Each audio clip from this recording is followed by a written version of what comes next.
It's time again. The best time to be in DC. No, it's not the inauguration and it's not the 4th of July, although those are really great times to be in this city too. So make sure you put that on your calendar. But what I'm talking about is the Cherry Blossom Festival. It is about to be spring in DC, and there is nothing like the Cherry Blossom Festival. And there's nothing like knowing how to celebrate the Cherry Blossom Festival. There is nothing like knowing how to see the cherry blossoms like a local. Want to know how? Don't go anywhere. I'm Sherri Ann Green with Coldwell Banker. Welcome to my YouTube channel that guides home sellers and home buyers in Washington, D.C. and Northern Virginia. One of the best things about the Cherry Blossom Festival is the sheer length of it. Other events that happen in D.C., like the inauguration or the 4th of July, they're basically a one-hit wonder. Now, the inauguration has lots of parties and things to lead up to it, but the actual inauguration is one day. The 4th of July, well, that's one day. But the Cherry Blossom Festival is this magical period of time over almost 4 weeks where you can celebrate the blossoms and learn all about why they're here. There are all kinds of events that you can attend.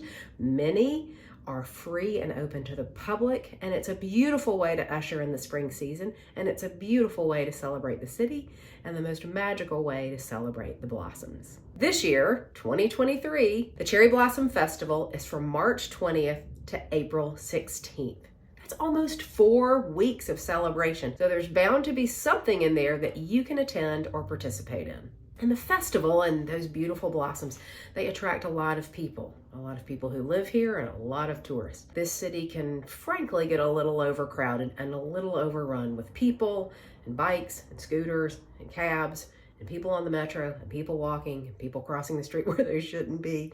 It can be a little bit of a madhouse, but there are ways to manage it. There are ways to celebrate, and there are ways to see the blossoms maybe in places that everybody doesn't know about. So in this video, I'm going to tell you how to see the blossoms like a local. I'm going to tell you about some of the celebration events that you might want to check out if you happen to be here while the celebration is happening. Now, of course, the most important thing about the cherry blossom season is seeing the cherry blossoms. And there are lots of places to see them in DC, and there are lots of places that are very famous. But later in this video, I'm going to tell you about some of the secret places, some of the places that most people don't know about that you may want to put on your list to go to. And those places may not be as overrun with tourists as the most famous place, which is the Tidal Basin. So the festival itself actually runs 4 weeks. But let's back up a minute, because you may be wondering, why do we even have all these cherry blossoms? And it's a very good question. The cherry blossoms were actually a gift from the mayor of Tokyo at the time to the city of Washington. And it was given in celebration of the two countries' friendship and relationship. What a nice gift. A gift that keeps on giving every single year. So all of those trees around the Tidal Basin, that's where they came from. The mayor of Tokyo at the time gave them to the Washington area as a symbol of friendship and their enduring relationship between the two countries. So this year's festival, 2023, is the 111th year that the festival has run. Years ago, the festival was a much shorter period of time. And what was interesting was that usually the festival would happen and the blossoms wouldn't be blooming. And it was very hard to time it to get the festival to be exactly when the peak season of the blooms are. Now that it's about a 4-week period, typically there are some blooms happening, some blooming happening during that 4-week period. It also gives plenty of time for people to get here. And do people get here? 1.5 million people come to DC every year just for the blossoms. So as I said, it can get a little crowded and the city can be a little overrun with people trying to get their eyes on these beautiful pink blossoms. So the festival is organized by the National Cherry Blossom Festival, Inc., which is a 501c3, and their whole existence is to put on this festival. Can you imagine? I mean, the whole reason they exist is to put on a party for 4 weeks in the nation's capital. Sounds like a pretty cool job, and it certainly is something that's important to the city and important to tourists as well. Each year there's an artist who is chosen to help represent the blossoms and the festival, and there are pieces that you can get with this artist work on it every year. There are hats and t-shirts and umbrellas and all kinds of tokens and souvenirs that you can take home with you from the festival. What you don't want to take home with you from the festival is a piece of the trees. When you go to visit the trees, please be gentle and respectful. Don't pick the blossoms, don't break the branches, don't pull a branch, don't climb the trees. As I mentioned, they were a gift from 1912. A lot of these trees are very old. Certainly some have been replaced, but they're delicate in nature.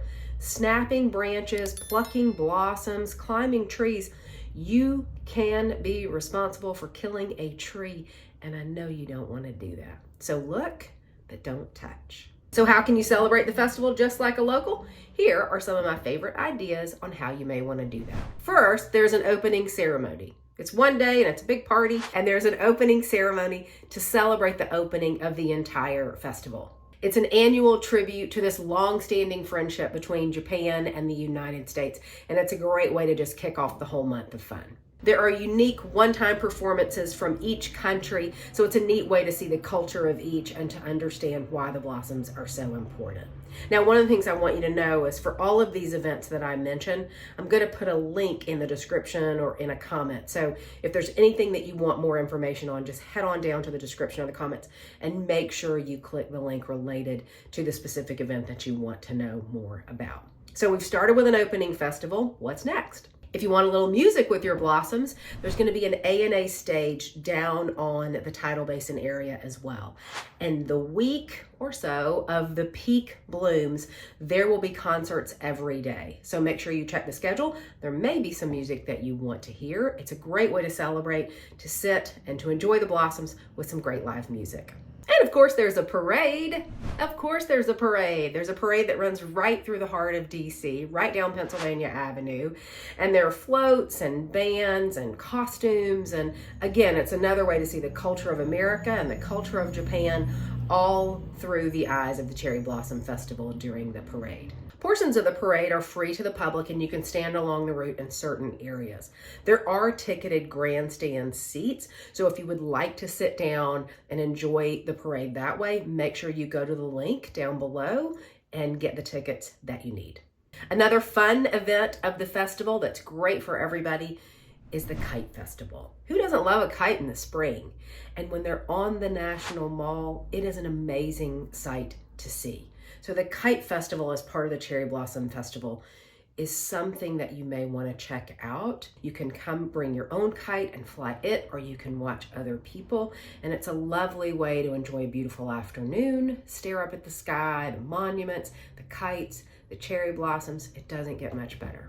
Looking for something a little more festive? Petalpalooza. I mean, even the name is festive, isn't it? It's an all-day affair along the banks of the Anacostia River, and it's great for everybody.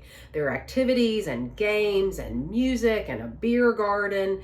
It's great for families. I think you can even bring your dog. You get to be outside. You're along the banks of the river. It really doesn't get much better than this. Petalpalooza. And again, the name is just so much fun.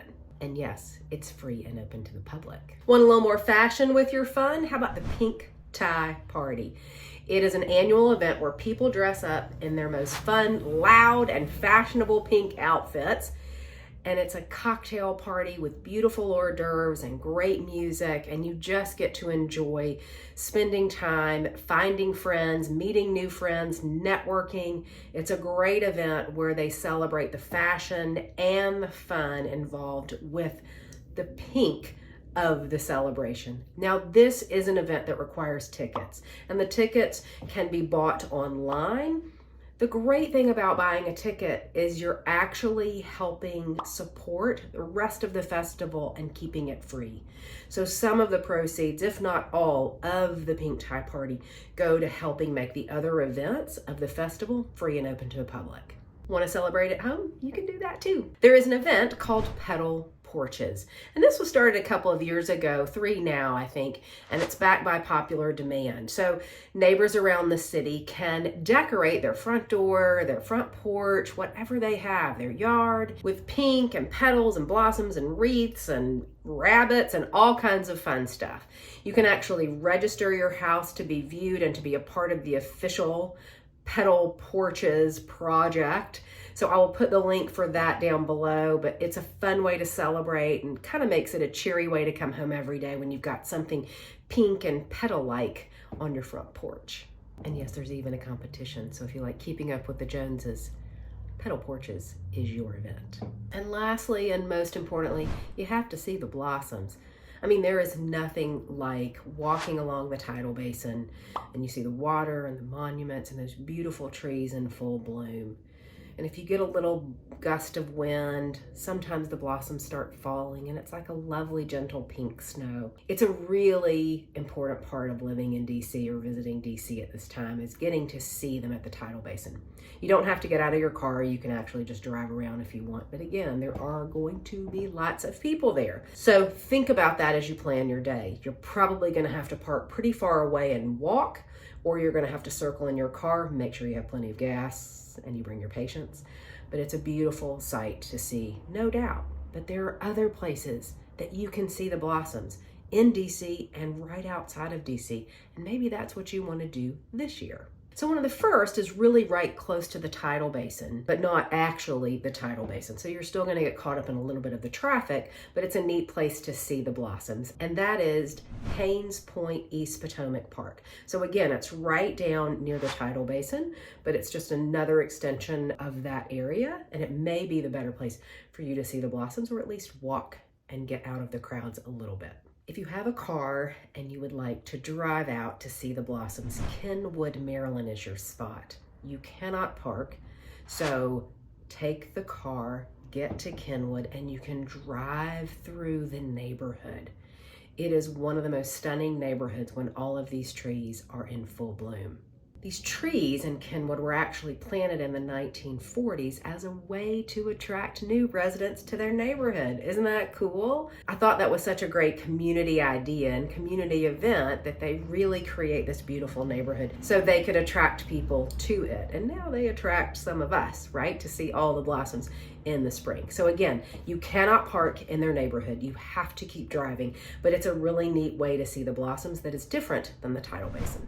The National Arboretum also has lots of trees and lots of other great foliage and spring bloom. So that might be a neat place that you want to check out. That again is in DC, the National Arboretum. One of the other places in DC that you can see the blossoms, it's at the Basilica of the National Shrine of Immaculate Conception. So that's another place that's also a very reverent place to see the blossoms, a very quiet place, and a little bit of a secret. Most tourists do not know that there are blossoms on their grounds. And the last place that's also very reverent that you may want to check out is Congressional Cemetery. Again, a little more of a solemn visit. You want to be respectful, but it's a beautiful place to check out the blossoms as well. Want to see a big picture of what's happening with the blossoms? Casey Trees has a tree blossom map, and I will link it online. It shows you what's happening with the blooms all over the city. So it's a kind of neat way to check in every day or every few days to see what's happening on the bigger perspective.